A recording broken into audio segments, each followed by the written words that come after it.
Hola, sean todos muy bienvenidos a otro programa de Partida Doble, un programa de conversación del Departamento de Contabilidad y Auditoría de la Facultad de Administración y Economía de nuestra querida Universidad de Santiago de Chile. No olviden seguirnos en nuestras redes sociales que están apareciendo ahí en la pantalla para que estén atentos a cualquier otro programa que estamos realizando en este ciclo de Partida Doble. En esta oportunidad nos visita el doctor Luis Jara Zarrúa. Luis, ¿cómo estás? Muy buenos días, tardes. Gracias por estar acá con nosotros. Gracias a ti por la invitación. Luis es profesor asociado del Departamento de Contabilidad y Auditoría de nuestra facultad, doctor en Contabilidad y Finanzas por la Universidad de Zaragoza, contador público, auditor por la Universidad Diego Portales. Y también es creador de la página, del portal www.observatorioifrs.cl, que va a salir prontamente ahí en la pantalla para que lo sigan. Yo conozco hace muchos años esa página, que es bastante interesante, bastante buena. Así que Luis, muchas gracias por acompañarnos en este momento y vamos a conversar el tema de la incorporación de las normas internacionales de información financiera para las pymes. Pero antes de entrar en materia, Luis, ¿quién es Luis Jara? Buena pregunta. Bueno, vamos a improvisar bastante en esta charla, pero principalmente Luis Alberto Jara Zarrúa, que es mi nombre completo. Yo soy de profesión contador auditor por la Universidad Diego Portales, como tú lo mencionaste. Y principalmente me fui por la vía académica. Después hice unos posgrados en España, terminando el doctorado en la Universidad de Zaragoza. Y también he hecho temas de asesorías con empresas, vinculación con empresas, ya que yo creo que sobre todo la profesión contable debe tener un pie en la academia, pero también un pie en la empresa, para poder enseñar la práctica probablemente tal. Particularmente eso, casado, 2 hijos. ¿Cómo fue tu experiencia estudiar en España? Yo creo que, una de las cosas que yo le digo a los alumnos es que tienen que pensar en salir, porque eso yo creo que te abre bastante la mente en términos de, no de la oportunidad, sino de conocer otro entorno, conocer que, por una parte, que lo que nosotros aprendemos acá en términos universitarios está a un buen nivel. Entonces, cuando tú vayas a estudiar un posgrado afuera, te encontrás que, claro, no te van a contar muchas cosas que no conoces. Entonces, esa perspectiva a mí no me fue difícil hacer los estudios de posgrado y, sobre todo, conocer gente de otro entorno y otras lógicas en ese aspecto.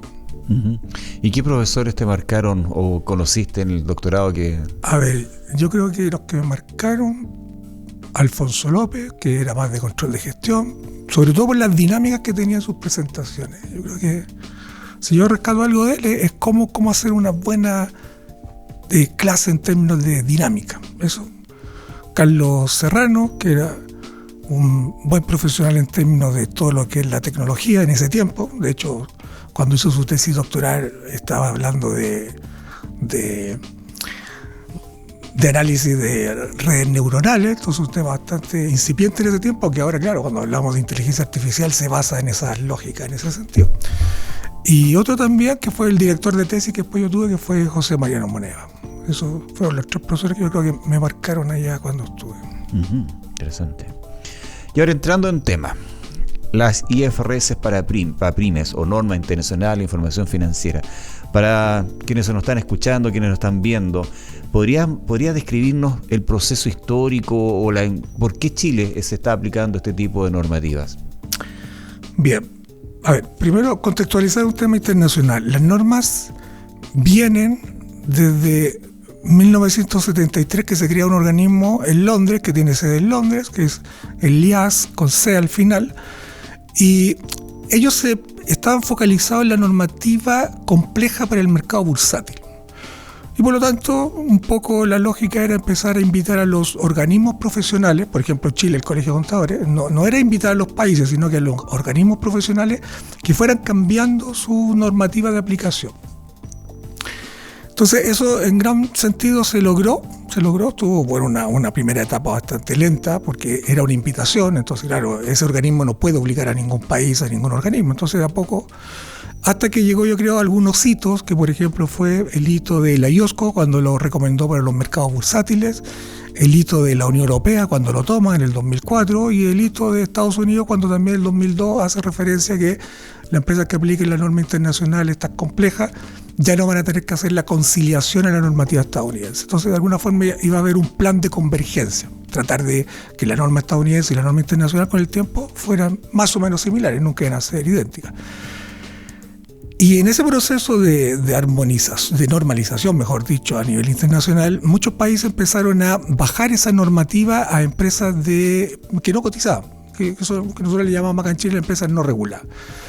Entonces, sobre todo en Sudamérica eso pasó. Y en ese aspecto, lo que el regulador se dio cuenta es que eso es un despropósito, porque ¿cómo te voy a pedir a ti, una empresa que no estás obligado a presentar información pública, que principalmente tu usuario de la información son los bancos, te voy a pedir la misma cantidad de información que le pide una empresa que cotiza en bolsa? Entonces eso el elaborar información financiera tiene un costo. Entonces, claro, la empresa pequeña, mediana, no tiene esa capacidad tal vez para hacer frente a ese tipo de magnitud. Pensemos que un estado financiero de una empresa que aplica IFRS la completa, estamos hablando de 140, 50, 200 páginas. Entonces, en el 2009, este regulador lo que hace es sacar una normativa simplificada. Y a eso le llamó normativa para pyme. El concepto de pyme no es un concepto como el que nosotros encontramos acá en Chile, que es número de trabajadores, cantidad de ingresos o de patrimonio, de activos, sino que ellos definen el concepto de las empresas que pueden aplicar la normativa de la pyme son aquellas que no tienen la obligación de presentar estados financieros públicos. Entonces, por ejemplo, acá en Chile se dice las reguladas y las no reguladas. Porque en general las reguladas, por ejemplo, Comisión para el Mercado Financiero, están obligadas a presentar estados financieros públicos. Falabella, París, Entel, etc. Pero las no reguladas no. Por ejemplo, que bajemos, nos vamos a tomar un café abajo y ella es una empresa, una sociedad de personas, por ejemplo, yo no le puedo pedir los estados financieros. Entonces ella entra en el mundo de las empresas que pueden aplicar la normativa de la pyme. Acá en Chile, cuando el Colegio de Contadores deroga los boletines técnicos en el 2013, ya los deroga definitivamente, coloca dos normativas en el mercado, la normativa Full IFRS y la normativa de pyme. Por lo tanto, el mensaje es para la empresa. Usted, dueño, decida cuál norma quiere. Y ahí es donde yo, de alguna forma, quiero dejar como un tema claro, que el contexto de la normativa es un contexto profesional, no es un contexto empresarial. El empresario se ve afectado porque al profesional le cambian las reglas del juego para poder elaborar información financiera. Considera un empresario que es un bioquímico que tiene un emprendimiento y él no tiene idea de contabilidad. Por lo tanto, él lo que hace es contratar a un contable. Y el contador tiene que elaborar la información financiera. Eso es lo ideal, porque para que él tome decisiones necesita información financiera, no información tributaria. Entonces, muchas veces el contador lo que hace es llevar una práctica tributaria en la contabilidad. Y eso ya sabemos que no representa realmente la posición económica y financiera de la empresa.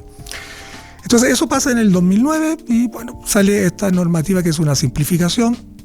No es que el regulador se puso a pensar en la normativa, en una empresa pyme y empezó a elaborar una normativa en términos para ello, como lo hace con la empresa grande, que la empresa grande, su normativa tiene un marco conceptual.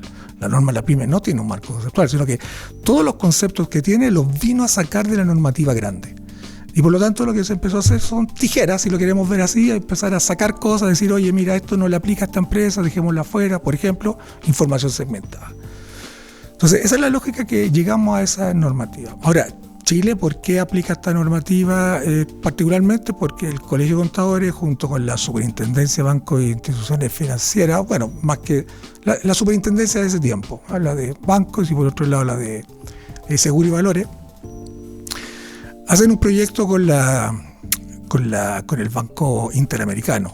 Entonces, ellos lo que hacen es financiar un proyecto de convergencia a la norma internacional. Y eso también presionado por el Banco Mundial, cuando hace su informe Ross, lo que hacía una observación siempre que él no entendía cómo acá en Chile existían tantos reguladores contables. Entonces la lógica era tener un regulador supranacional, que eso no se daba acá en Chile, y la recomendación era, bueno, pasen a la norma internacional. Y lo otro también es que Chile es el país que tiene más tratados de libre comercio y en general los tratados de libre comercio te empiezan a pedir transparencia para las empresas y empezaron a también pedir el concepto de la norma internacional. Entonces, si lo vemos desde alguna perspectiva, Chile estaba bastante presionado para transitar a las normas internacionales. Y ellos lo hicieron en un proyecto que de alguna forma era 2004 al 2009. Y Chile lo que iba a hacer era adaptar la norma chilena con la norma internacional. Entonces íbamos a tener una norma, una NIF-CH, norma de información financiera chilena. Que eso de alguna forma el Colegio de Contadores lo que quería era no perder, yo creo, la potestad de hacer normativa contable. Pero en el tiempo se dieron cuenta que yo creo que eso no era viable porque necesitábamos un proceso de traducción como al chileno, si lo queremos ver así, y eso necesitamos recursos. Y los recursos que ellos tenían no eran unos recursos en términos extensos, por lo tanto se iban a acabar. Y lo que hicieron después es adoptar. Entonces, en 2013 lo que ellos dicen es, bueno, a partir de ahora se derogan los boletines técnicos. Ya lo habían dicho en el 2009, diciendo voluntariamente ya se podían aplicar las normas internacionales. De hecho, la Superintendencia de Valores y Seguros en el 2006 se desalinea del Colegio de Contadores y lo que hace es seguir su camino propio. Y a las empresas de la regulación que ellos tienen en términos de la fiscalización, les dicen, usted tiene que aplicar las normas del IASB que están ahí en Londres. Entonces, te das cuenta, hay un quiebre en ese sentido. Pero cuando el Colegio de Contadores cambia la normativa, el problema que tiene el Colegio de Contadores es que no tiene potestad para fiscalizar a las empresas. Como es un órgano profesional, es una asociación gremial, por decirlo así, los profesionales que quieren están colegiados en el Colegio de Contadores, pero aún así no tiene ese poder. No así la Comisión para el Mercado Financiero, que si tú no aplicas la norma que yo te digo, te voy a sancionar. Y específicamente, ¿cuáles son las diferencias entre las normas, estas pseudo pymes y las grandes? Pero esa pregunta la vamos a dejar pendiente porque vamos a hacer una pequeña pausa en este momento, porque estamos en el programa Partida Doble del Departamento de Contabilidad y Auditoría, donde miembros de nuestra unidad académica comentan distintas materias. Ya volvemos en un instante.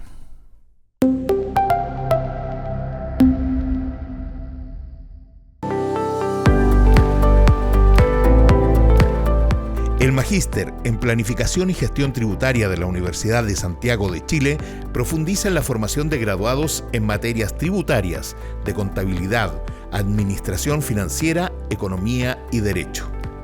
Nuestro programa de Magíster entrega todas las herramientas para analizar y evaluar correctamente condiciones tributarias de organizaciones nacionales e internacionales.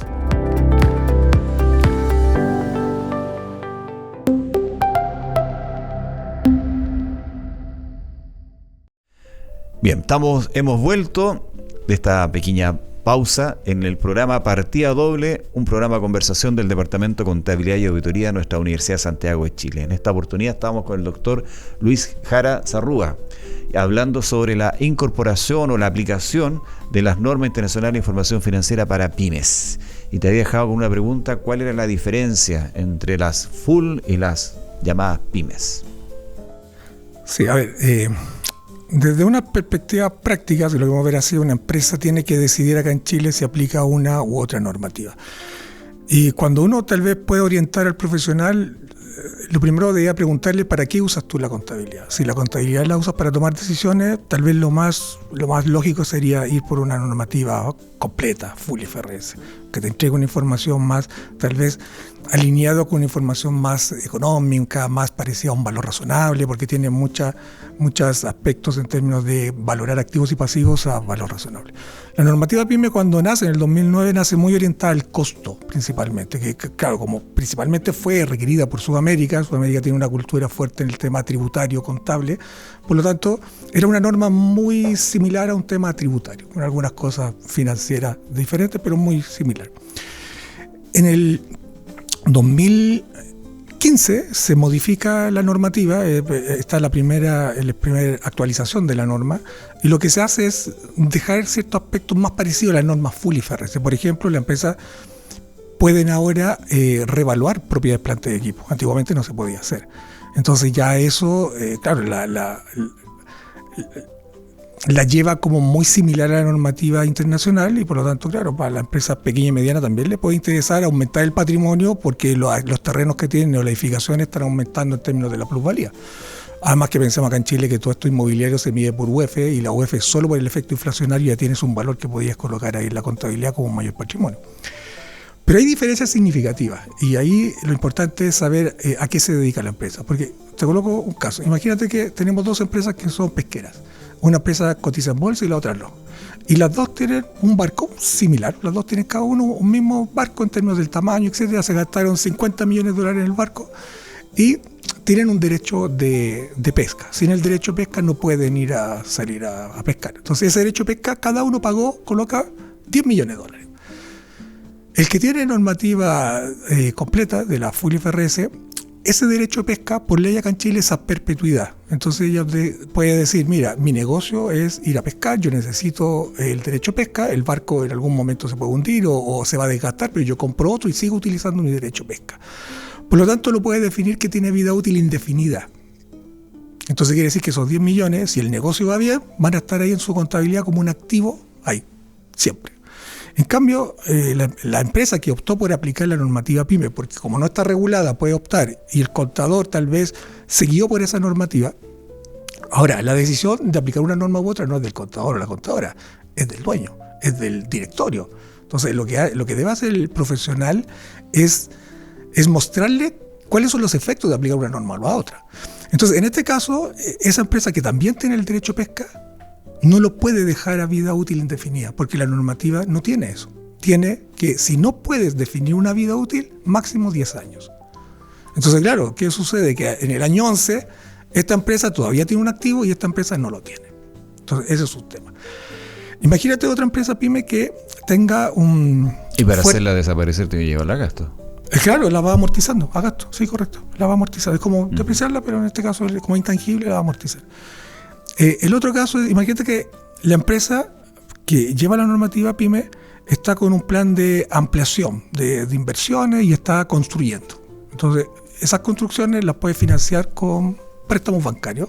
Ese préstamo bancario va a tener un costo financiero. No lo puede activar, porque la norma no permite eso. En cambio, la otra sí lo puede hacer. La que está regulada, la que aplica la normativa Full IFRS, puede activar esos costos financieros. Entonces, está de alguna forma quitándole estrés al estado de resultados de esos periodos, en el periodo que es donde podría capitalizar. Y el último ejemplo que te coloco es una empresa que haga investigación y desarrollo. Entonces, si una empresa hace investigación y desarrollo, en la empresa Full IFRS, las que son reguladas, pueden activar, si cumplen ciertos requisitos, la etapa de desarrollo. En cambio, la PYME no lo puede hacer. Es gasto. ¿Y en materia de instrumentos financieros? A ver, yo te dije que la norma nació en el 2009, después viene una modificación en el 2015 y ahora, el 2025, apareció la segunda actualización, que empieza a aplicar el 2027, o si alguien ya está aplicando anticipadamente, no hay problema.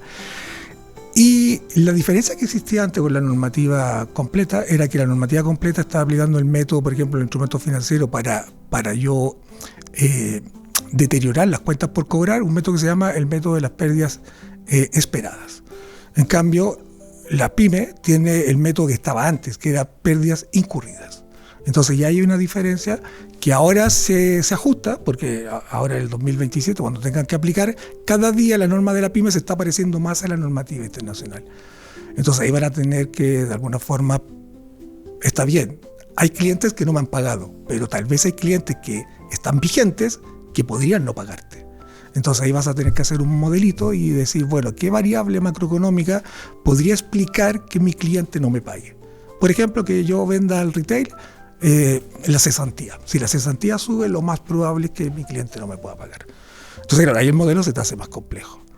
Entonces, en esta nueva modificación que se hizo a la norma, en este año que apareció el 2025 ya emitida, otra de las cosas que también se incorporan, que antes no las tenía porque estaban ancladas en la normativa anterior, es el tema de los ingresos, que ahora van a tener que desarrollar una metodología para poder reconocer los ingresos.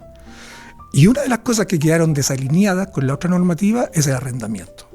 En la otra normativa, en la compleja, los arrendamientos en términos del arrendatario tiene que contabilizar todos los contratos, sean financieros o operativos. Hay excepciones, pero en general todos los contratos.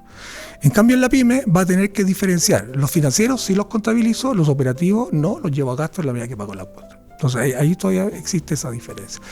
Entonces, si te das cuenta, la información financiera es diferente.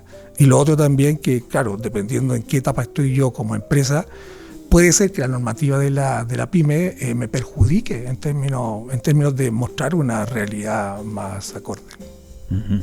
Ya lo has mencionado, pero para precisar y para que quienes nos están viendo y nos están escuchando tengan claridad, específicamente, ¿qué beneficios tiene para el empresario aplicar IFRS, PYME o full? A ver, yo creo que separemos el empresario que recibe información tributaria, que tal vez como la gran cultura que nosotros tenemos acá en términos profesionales, particularmente, claro, yo creo que es la historia. O sea, el Colegio de Contadores en general siempre ha sido más tributario que financiero.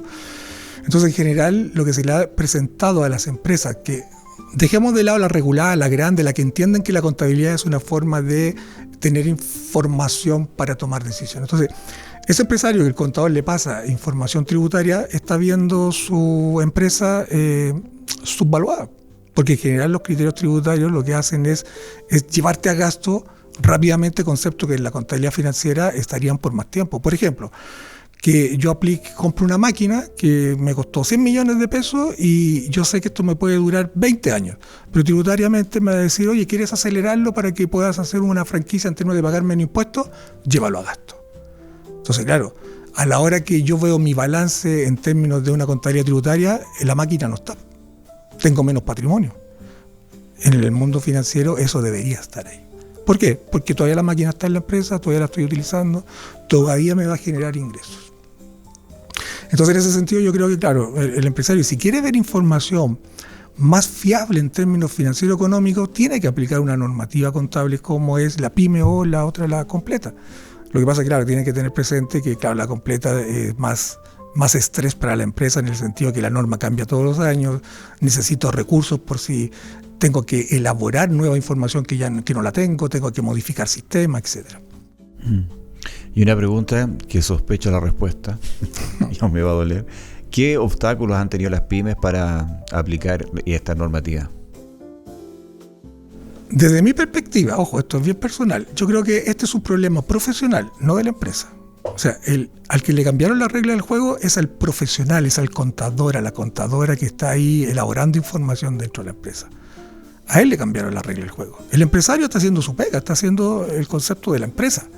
Él, cuando recibe la información, a él tendrán que decirle a ese profesional, mira, aquí en Chile ahora estamos aplicando esta normativa y la información ahora es de esta forma y es distinta a la otra en función de esto y esto. Pero por eso te digo, es un tema profesional, que yo creo que es un tema que tienen los alumnos nuestros, que cuando salen a trabajar, claro, los que van a trabajar a grandes empresas se encuentran que ahí aplican la norma internacional, que están ahí. Pero ¿qué pasa con los que van a trabajar en empresas pequeñas donde el contador está de alguna forma siguiendo con esos criterios tributarios? Porque claro, como no son fiscalizados, como el Colegio de Contadores no tiene la facultad de ir a fiscalizar, entonces ¿quién los fiscaliza? El banco, cuando te pide información financiera, muchas veces los bancos prefieren que me pases información tributaria porque yo parto de la base que al menos eso es verdad. ¿Te das cuenta? Entonces, claro, ¿qué le voy a pedir yo como banco a la empresa? Entrégame estado financiero auditado, te estoy colocando una carga financiera en términos de la información que vamos a pagar. Entonces, claro, ¿qué me vas a pasar en ese sentido? Entonces, en ese aspecto hay que tener presente ese tipo de situación. Entonces, yo creo que el profesional que salga de la USAT, que salga de la universidad que sea, tiene que hacer su trabajo en términos de lo que demanda el mercado en función de lo que está siendo aplicado en ese momento. Y acá en Chile, las únicas normas financieras que están vigentes son las normas internacionales, en sus dos vertientes, la full IFRS y la PYME. A nivel profesional. ¿Y el rol del Colegio de Contadores, cómo ha estado según tu opinión? Desde mi perspectiva, yo creo que el Colegio de Contadores se farrió el momento de posicionar a la profesión en un estado más alto, más importante, que fue cuando empezó todo el proceso de convergencia a la norma internacional. Por ejemplo, en otros países lo que hicieron los colegios profesionales era acompañar el proceso, que un poco la figura que hizo la Comisión para el Mercado Financiero, que en su entonces era la Super de Valor y Seguro. Ellos le dieron la orden a la empresa que tenían que pasar a IFRS, ya perfecto, pero la norma es una norma de interpretación, por lo tanto tiene muchos vacíos que hay que empezar a llenar. Y ahí la Comisión para el Mercado Financiero de alguna forma empezó a sacar circulares, oficios, etcétera, para poder guiar a las empresas. Esa figura debió haber hecho el Colegio de Contadores con la aplicación de la normativa para empresas que no son reguladas. Por ejemplo, ¿qué formato aplico? Por ejemplo, ¿cómo hago esto? ¿De dónde saco las vidas útiles? ¿Qué metodología aplico para hacer un deterioro? Presénteme casos, presénteme ideas. ¿Y esa falencia se ha suplido de alguna manera? Por ejemplo, las empresas grandes lo han tenido. Pero... Sí, a ver, yo creo que el Colegio de Contadores lo que ha hecho sí es potenciar más el área de capacitación y últimamente yo antes participaba en la comisión de educación del Colegio de Contadores, así que tenía más información con respecto a qué se estaba haciendo. Y en ese aspecto sí ha existido mucha capacitación por el INDEP, sobre todo en temas de temas normativos financieros, ¿no? Pero yo creo que faltan los documentos técnicos, a mí me preguntan. O sea, yo creo que ahí es donde estamos cojos en sacar documentos técnicos de apoyo para que el profesional lo aplique en la empresa. Lo que antes teníamos los boletines técnicos, que muchas veces el profesional no leía el boletín técnico, se iba al final donde estaban los asientos. Los ejercicios. Claro, y eso es lo que los guiaba, los ejercicios, más que leerse la norma. ¿Te das cuenta? Estamos en el programa Partida Doble del Departamento de Contabilidad y Auditoría de la Universidad de Santiago con el doctor Luis Jara Zarrúa, viendo un tema bien interesante de la profesión, que es la incorporación, la aplicación de las normas internacionales para las pymes. ¿Cómo crees tú que aplicaría acá o apoyaría los medios tecnológicos? Siempre se habla de la inteligencia artificial en la profesión. ¿Hay un momento, es una herramienta oportuna? ¿Se necesita realmente un apoyo tecnológico para dar este salto y la aplicación más difundida de esta normativa? A ver, yo creo que la inteligencia artificial lo que viene a hacer es, primero, no a quitar pega, trabajo, sino lo que viene a hacer es complementar. Lo mismo que yo le explico ahí a los alumnos cuando estamos en las clases. De hecho, yo uso mucho inteligencia artificial con ellos para que la sepan usar. Por ejemplo, yo podría usar la inteligencia artificial para crear políticas contables para mi empresa. ¿Te das cuenta? Y decirle, oye, mira, contarle la historia de la empresa y más o menos, oye, desarrollame políticas contables, y de ahí de alguna forma yo voy tomando ese input y voy desarrollando unas políticas contables. ¿Te das cuenta? Entonces, para eso yo puedo utilizar el contexto de la inteligencia artificial. Lo más probable es que empresas que trabajen muchas bases de datos también van a necesitar modelos de inteligencia artificial para que puedan ir haciendo algunos análisis con respecto a esas bases de datos. Aterricemos un concepto, políticas contables. Damos un ejemplo. Ya, política contable se refiere a que la normativa, como es una norma de interpretación, se llaman las normas de principios, entonces tiene vacíos. Por ejemplo, cuando dice, depreciación. Voy a depreciar tus maquinarias, pero ¿cuál es la vida útil? Técnicamente no puedo ir a la hoja que tiene el Servicio de Impuesto Interno con las vidas útiles porque eso es tributario, no es financiero. Entonces, yo tengo que definir mi política contable y decir, oye, ¿de dónde yo defino que, por ejemplo, la máquina me dura 10 años?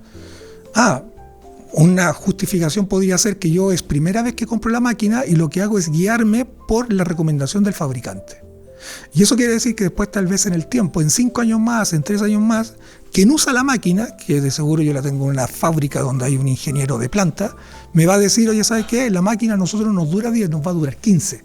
Perfecto, entonces yo tomaré esa información que me da un experto y yo voy a cambiar esa política contable en ese aspecto. Hay una crítica que especialistas me han siempre comentado, que para calcular el riesgo de ciertas partidas se necesita una tasa de interés que sea más o menos homogénea para el mercado, y algunas empresas utilizan una tasa y otras utilizan otra. ¿Es necesario que haya una institución que homogeneice esas normas? No, es que depende de la norma que tú estés aplicando, porque la norma tiene varias tasas que se ocupan en funciones de distintos conceptos. Por ejemplo, está la tasa de mercado en términos de financiamiento, tiene también la tasa libre de riesgo, tiene la tasa de empresa. ¿Te das cuenta? Entonces hay distintas tasas que la normativa te dice, oye, cuando tú vas a calcular, por ejemplo, un descuento de una provisión, entonces usa una tasa de mercado, de financiamiento. Principalmente, tal vez, tú ya tienes una tasa en tu pasivo. Entonces usa una tasa en función de tu endeudamiento. Si no tienes endeudamiento, porque principalmente te financias con tu patrimonio, entonces busca en el mercado. Y ahí, cuidado, que la Comisión para el Mercado Financiero sí envía tasas de referencia. Entonces ahí ya tenemos un referente para poder utilizar tasas de referencia. Y lo otro es cuando, por ejemplo, yo tengo que determinar deterioro de mis activos, que ellos le llaman el deterioro, por ejemplo, a través del método del valor en uso. Entonces son flujos proyectados descontado la tasa de riesgo de la empresa. Y claro, ahí va a depender de la empresa. ¿Te das cuenta? No es lo mismo una empresa minera que una empresa pesquera, una empresa comercial, etcétera. Tienen tasas de riesgo distintas. Por eso que no que un órgano autónomo diga la tasa. Sí, esa tasa puede ser, pero ya lo hace la Comisión para el Mercado Financiero para una tasa de referencia de deuda, que en el caso de la empresa no tenga deuda y no tenga un referente interno, lo puede utilizar. Pero para las otras, tiene que calcularla. Y considera que con el recuerda que nuestra normativa, los boletines técnicos, estas cosas no las tenía en general, entonces tenía muy el tema del costo. Entonces cuando llega la norma internacional acá a Chile, se abre todo un mercado de valoración. Entonces tú ves ahora que muchos profesionales de nuestra área, o ingenieros civiles, etcétera, están en las áreas de, por ejemplo, las matemáticas actuariales, para temas de beneficio de los empleados, están en temas de valorar instrumentos financieros, que ya son modelos más complejos. Entonces ahí se abrió un mercado interesante para la profesión en ese aspecto. Excelente. Bien, estamos terminando ya nuestro programa, así que agradecemos la visita de nuestro doctor Luis Jara Zarrúa con este tema interesante de las normativas internacionales para las pymes. Pues gracias a ti por la invitación. Mucho éxito en el programa y en el ciclo. Bien, a todos quienes nos escuchan, les extendemos la invitación que nos sigan en nuestras redes sociales y estén atentos para un próximo capítulo de Partida Doble, un programa del Departamento de Contabilidad y Auditoría de nuestra Universidad de Santiago, donde lo que tenemos es a alguien que se lo debemos. Por la atención prestada, muchas gracias.